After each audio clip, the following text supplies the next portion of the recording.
Alrighty, T-Biz back, and this is the end result of me taking apart my Revoltech Armoroid figure and coming up with something totally different. I came up with this like kind of walkie bug type dude.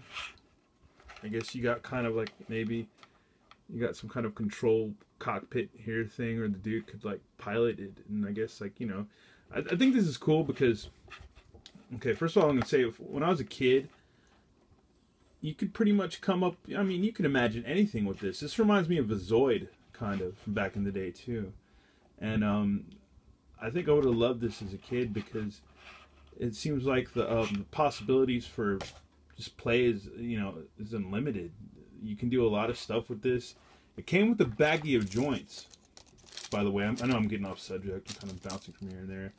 But I didn't know that, and I was stoked because I broke a joint and took one apart, and it comes with a lot of neat different joints, which is cool. It's got this knee joint, which is pretty neat, which the figure doesn't have. I think you can, and it's got two of those. It's got these two little billy club type joints, and it's got some bigger ones with the bigger bulb and some smaller ones, and here's one that I broke. So I want to give you a warning for Revoltech stuff. You can, if you manhandle these joints, or if you basically caveman it with these guys, you can break them. They do break. They're good joints, but they break. So if you're just, I don't know, you know, I wouldn't recommend these for little kids because they'd probably just break them in a day. But other than that, and I also have a bunch of other Revoltech figures that I could steal joints off of if I had to, which I wouldn't want to. But I think probably go on eBay too and find some extra pieces and stuff like that. But this is what I made out of all these parts. Besides my carpal tunnel killing me in this arm, it was still pretty easy to put together, and it was worth the pain, I'll just say that. And you can put a lot, I mean, this thing is cool, man, because you could say, you could just, I don't know, it's cool. This is a very pretend-to-like toy and figure. Because what happens is, he goes from being, you know, where's he at?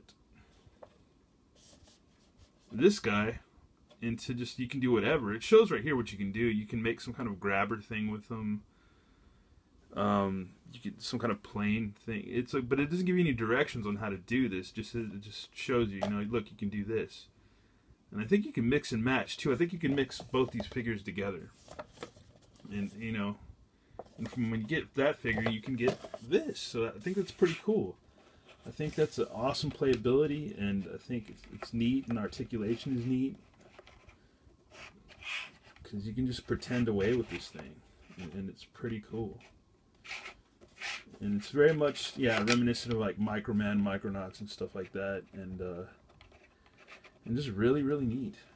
Really, really neat toy. And it was well worth the $38 plus tax that I paid for it. Well worth it. Well worth it. I wouldn't mind getting more of these guys. These dudes are fun. These dudes are really fun. Once again, guys, thanks for watching. And like I said, go out and find you some Kyoto Revoltech figures, man. These are really spiffy figures, man. I recommend them, and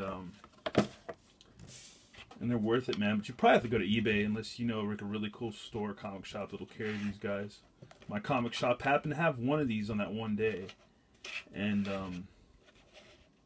yeah, well worth it, man. Well worth it. Oh yeah, and I put these little cannons too, these extra pieces as cannons. I thought that was cool. I don't know, you could pretend away with this dude. Anyhow, thanks for watching, and I'll probably have some more reviews coming. Thanks, guys.